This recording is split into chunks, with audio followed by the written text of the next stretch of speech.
सामा। जी भाभी, कोई काम है? वो दरअसल मैं जब नाश्ते की टेबल पे पहुंची तो सिर्फ आंटी बैठी हुई थी वहां पे। उन्होंने मुझे कहा कि उसामा को जाके बोल दो कि मुझे आके मिल ले।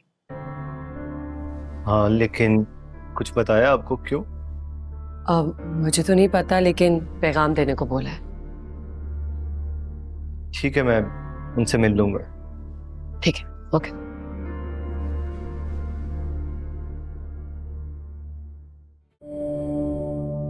अस्सलाम वालेकुम पापा। अस्सलाम वालेकुम बाबा। वालेकुम सलाम। बच्चों, तुम्हारी माँ का ख्याल है कि मैं अय्याश हो गया हूं। सच सच बताओ, क्या मैं कहीं से अय्याश लगता हूं? पापा, आप जाती तौर पर कैसे हैं, इससे किसी को क्या मतलब हो सकता है?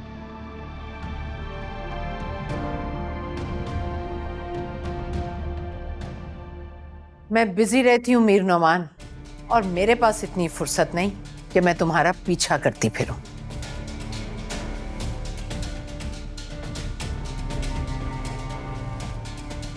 आप ये सब बातें क्यों कर रहे हैं बाबा? ऐसे ही, ये बीवी बनने की कोशिश कर रही थी मेरी, इसलिए कर रहा था ये बातें। वैसे इसका क्या मतलब है कि मैं कहां जाता हूं, किससे मिलता हूं? इससे पहले तो कभी भी इसको ख्याल नहीं आया। मामा की बातों की भी समझ नहीं आती, या तो बिल्कुल इग्नोर करती हैं या फिर हर चीज पर नजर रखती हैं। टॉक्सिक है बेटा, जब इसकी अपनी जरूरत होती है तो ये अच्छी बन जाती है, और जब इसके मतलब की बात ना हो उसके खिलाफ हो जाती है। ऐसा ही है, खुद गर्ज औरत है, खुद गर्ज।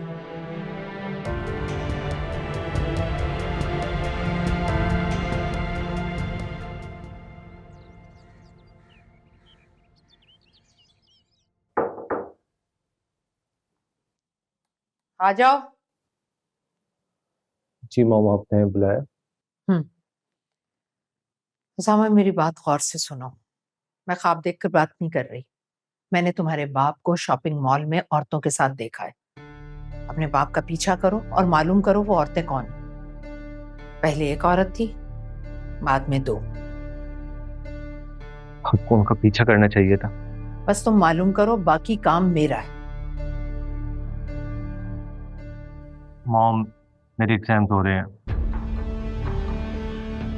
ज़्यादा टाइम यूनिवर्सिटी में बिजी रहता हूँ, पढ़ाई से फुर्सत ही नहीं मिलती। वक्त निकालना पड़ेगा उसामा, और वैसे भी मुझे इतनी जल्दी नहीं है। तुम ये काम यूनिवर्सिटी से आकर भी कर सकते हो।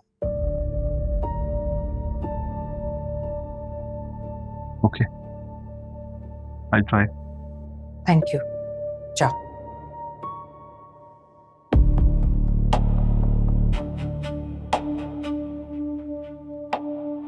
हेलो। हाँ तहसीन, कैसी हो? रहमत से तुम्हारी खैर खबर मिलती रहती है। तुमने चक्कर ही नहीं लगाया। अच्छा सुनो, उसामा के एग्जाम्स हो रहे हैं, उसके लिए कोई अच्छा सा रिश्ता तलाश करो। हाँ, चक्कर लगाना भाई, बहुत दिन हो गए तुम्हारे साथ बैठकर बातें किए हुए। ठीक, चलो मैं इंतजार करूंगी। ओके।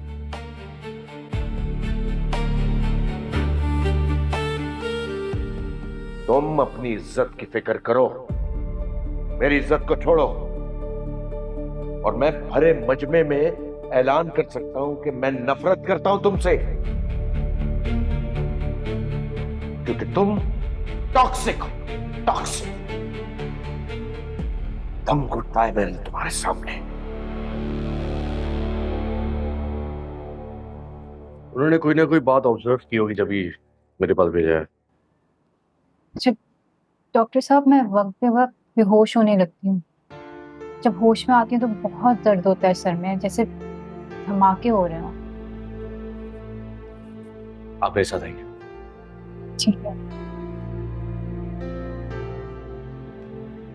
बैठिए। अच्छा, मैं अब आपको पूछूंगा तो, और आपने बताना है कहाँ कहाँ पेन हो रहा है, कहाँ नहीं। अभी हो रहा है? अभी? अब? जी सर, इधर ही यहाँ पे होता है। कुछ टेस्ट हैं? वो आपको भी फौरन करवाने पड़ेंगे, और जैसी रिपोर्ट्स आए तो आपने मुझे आके दिखाना है। डॉक्टर साहब बस एक रिक्वेस्ट है, जी बोलिए। मैं ये सारे टेस्ट करवा लूंगी, लेकिन कल जब मैं अपनी अम्मी के साथ आऊँ तो प्लीज उनसे कह दीजिएगा कि मैं ठीक हूँ। ठीक है। Thank you doctor. बस आपसे भी एक रिक्वेस्ट है कि आपने इलाज के लिए इलाज में आना है, इसमें लापरवाही नहीं चलेगी। जी। ये टेस्ट है, ये फौरन करवा लीजिएगा। Thank you.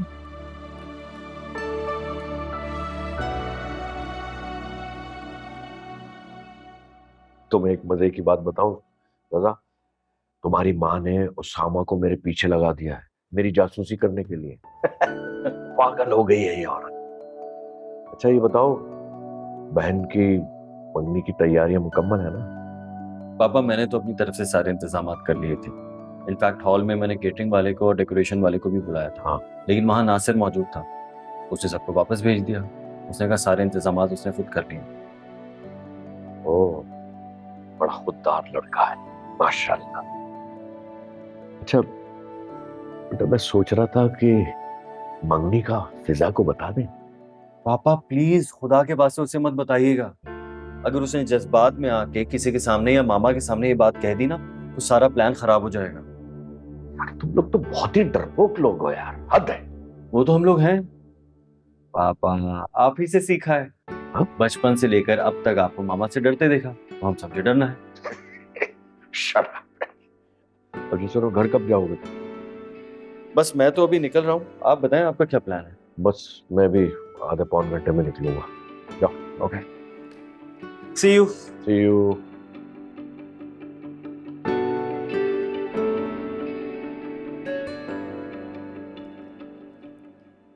नादिया, आज मिसेस हमजा आ रही हैं तो तुम प्रिपरेशन रखो अपनी, बाद में कोई मसला ना हो।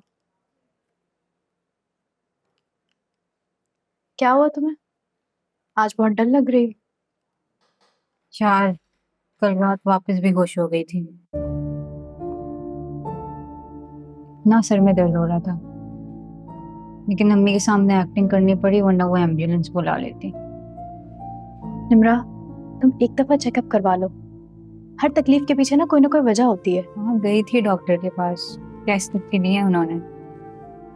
अच्छा सुनो, मैं कल सैलून नहीं आऊंगी, लेकिन अम्मी से कहा है कि सैलून ही जाऊंगी, ठीक है?